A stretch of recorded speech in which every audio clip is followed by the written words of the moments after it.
Hey folks, it's Mike here with The Long Shot. I wanted to update you on my 6 Max competition DMR gun build. It looks a little bit different, and my partner and I recently took 2nd place in Open and 3rd place overall in a team DMR match at Clinton House, South Carolina. So I wanted to tell you about it.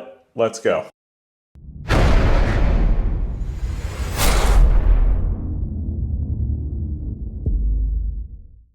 All right, before we get into it, please go ahead and subscribe to the channel. The channel's growing fast, and that's the best way and low cost or no cost way you can help me grow the channel and bring you better content each week. Hit that thumbs up button if you enjoy this content as well. Thank you. All right, so here in front of me, I have a Sons of Liberty Gunworks Broadsword build chambered in 6 Max. If you've seen my channel over the past few months, over the past year, you know that I'm passionate about the 6 Max, and I really like that for open category competitions as well as just general AR-15 platform shooting.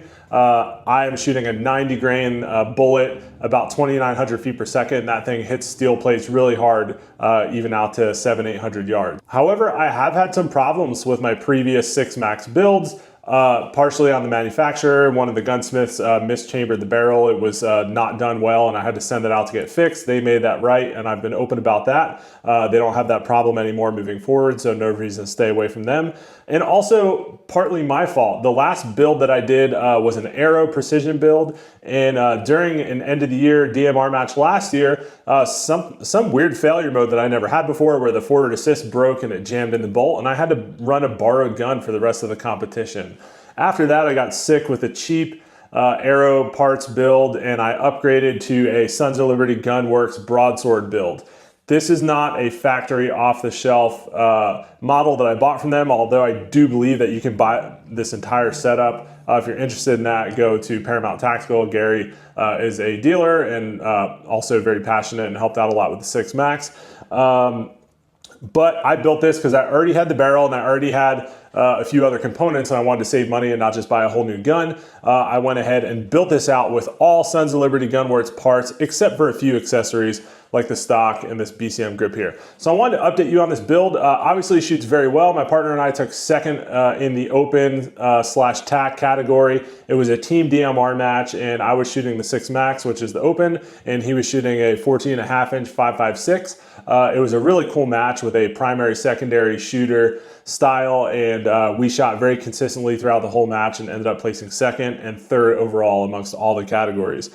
So it shot well, and I didn't have a single malfunction the entire match. So I wanted to go through my build, tell you what I like about it and what I think still needs tweaking. There are a lot of high quality components on this build, and I like them for various reasons. So let's go ahead and get into it. Obviously not the rifle itself, but here's a Zero Compromise ZC 527. You're seeing a lot of bigger scopes go on DMR builds because we're not so worried about the weight of the build or the size of the build. We want to be able to see as much downrange as possible. Having higher magnification also helps when zeroing. You can just zero at 100 yards, crank that thing up to 27 power and see all your bullet holes, which is really nice, especially if you're lazy like me. This has the Impact 3X reticle, which I was a little skeptical to get into, but for DMR style shooting, those circles, those little circles at each mill in the reticle help for very fast holdover target acquisition. Generally speaking, during DMR matches, you're doing all holdovers. There's not really time to dial because it is, you have a par time to shoot all of your targets, but you have to basically clean every stage and shoot it as quickly as possible if you want to place in the top 3. So that Impact 3X reticle is really awesome. Like I said, was skeptical going into it, but I really like it, and I think it is one of the best reticles out there. This isn't going to be an in-depth review on the ZCO scope, but obviously that is a top-tier piece of equipment, and I really enjoy the glass. It's helping me see little things downrange, whether it's wind or where I'm missing the target, hitting like a little leaf behind the target. I can see that and adjust. So it's a really awesome piece of equipment. I also have the Area 419 one-piece tactical scope mount. This is probably my favorite scope mount that I've ever had in my entire life. It is very high build quality. It has a lot of other features that I haven't used. Like obviously you can put a diving board mount here, and it has these side mounts where you can interface with the spur style mount for different pick rails, or if you want to put like a level or a timer or things like that, a dope card, you can actually fix that to your rail on the side. But most importantly, what I like about it is how they have one piece machine this, they send it out for anodizing, they bring it back, and then they re-bore through. So it is actually an open aluminum on the inside, and it's a really nice precision piece. It also has these kind of like dowel rods machined into it. So these, the top of the rings actually slide down very tightly. And what I noticed was I wasn't getting a lot of ring pull when I was mounting that scope. So normally you're torquing your scope, the rings down in an X pattern. Since you're screwing those down and they're not touching, the rings have a potential to move one way or the other as you're screwing down, and then get your reticle and your scope out of level, out of alignment. It's no longer plumb. So what I've noticed with those very tight fitting machined in rods in the top ring piece that fit into the bottom mount is you're not getting a lot of ring pull, or actually none. So I was able to get this torqued down without those rings pulling one way or the other and pulling my reticle one way or the other, and it made mounting very easy. It's also just obviously a nicely piece machine of equipment made in the USA. So although it is a little more pricey, it's nowhere near as pricey as the spur mount, but I really do like it. And for any DMR guns, I would highly recommend this mount. All right, now we get to the Broadsword build itself. It has the M89 rail, which has a really cool way of interfacing with the upper. That is supposed to limit torque on the upper itself, on the barrel nut, so that you're not influencing the point of impact. You know, if you were to set this down really hard or flex it one way or the other, you could actually influence your point of impact downrange because you're flexing on that barrel nut. So they have a unique interface interlock design here that that basically gets you a better hold on the upper receiver itself to take a lot of that pressure off of the barrel nut, so you're not flexing that while you're doing your positional shooting. It also has a top monolithic rail, which is pretty awesome, but very standard. A lot of M-LOK slots on the side, and an integrated ARCA rail here on the bottom.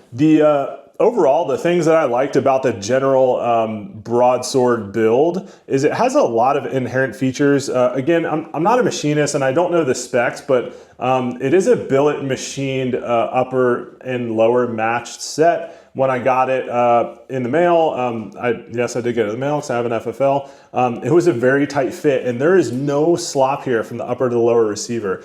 Now that does worry me a bit because I'm always I'm joking, I always have rattly ARs, you know, from being in the Army and things like that. But this is such a tight fit that I really like it. You could take these pins out and probably the lower wouldn't fall off.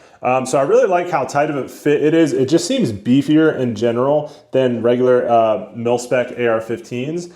It does have a few extra features that I like.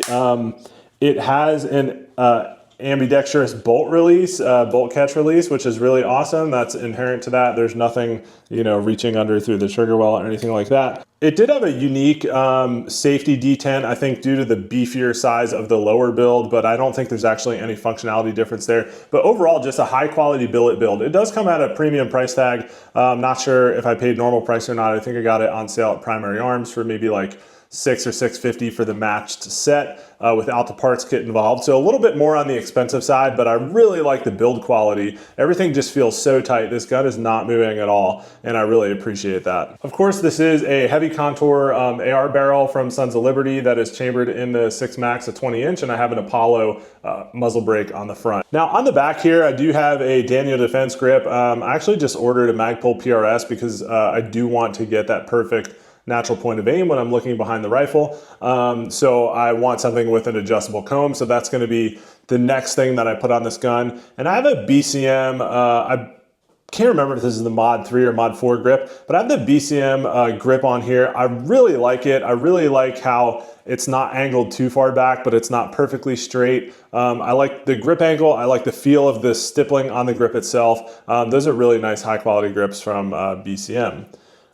Everything else on this gun is pretty much Sons of Liberty. So overall, this gun shot great. Shooting the 6 Max, I still really enjoy it, but it did get me a little bit in this match because I was struggling to read the wind in the environment that we were in. I thought we were in like tree tunnels. I'll show you some of the footage here in a minute. And I thought we weren't getting any wind, but I was definitely getting blown off on one really small target, and I burned through like a whole 30-round mag just trying to find that small target at, I can't remember, 300 or 400 yards. But most of the day was shooting bigger targets, but shooting them very quickly. And I didn't have trouble at all. It was just a matter of getting stability.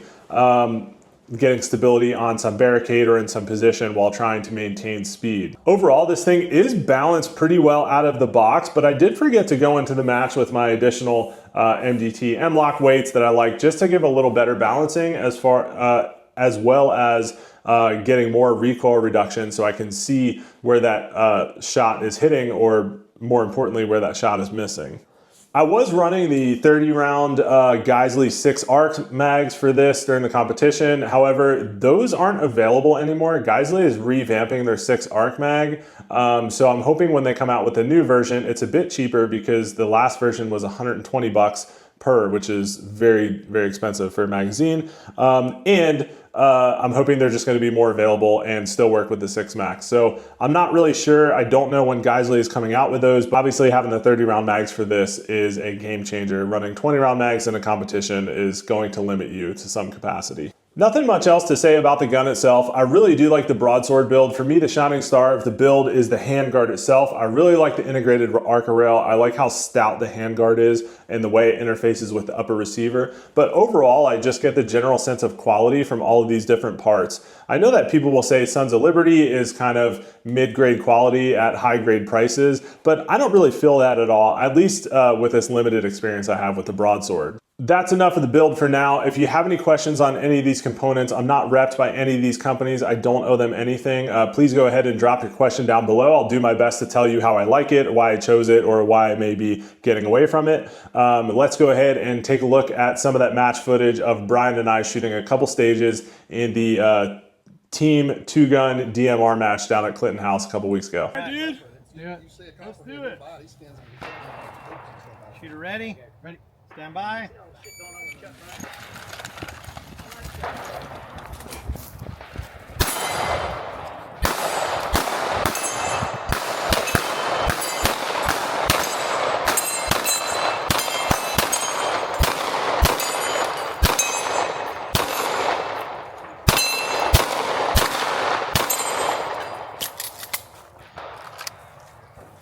All right, Brian, let's go.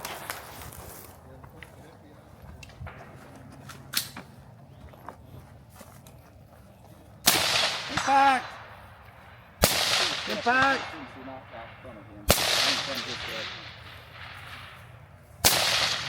Impact. Nice. Impact. Impact. Impact. Safe. Nice. Good job, bud. Yep.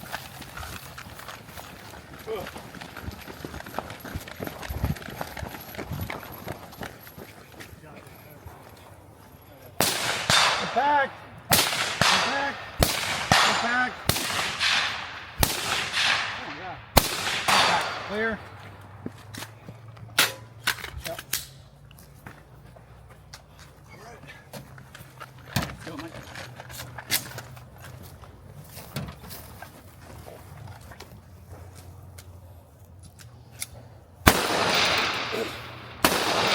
Impact! Impact! Impact! Impact! Impact! Impact! Impact!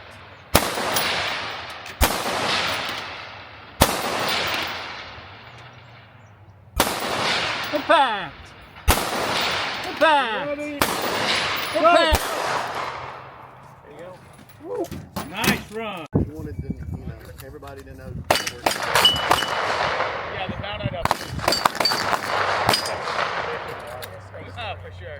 Once I get that tango, I'm gonna see how it's too high. Honestly, I don't like the cantilever. I think my back will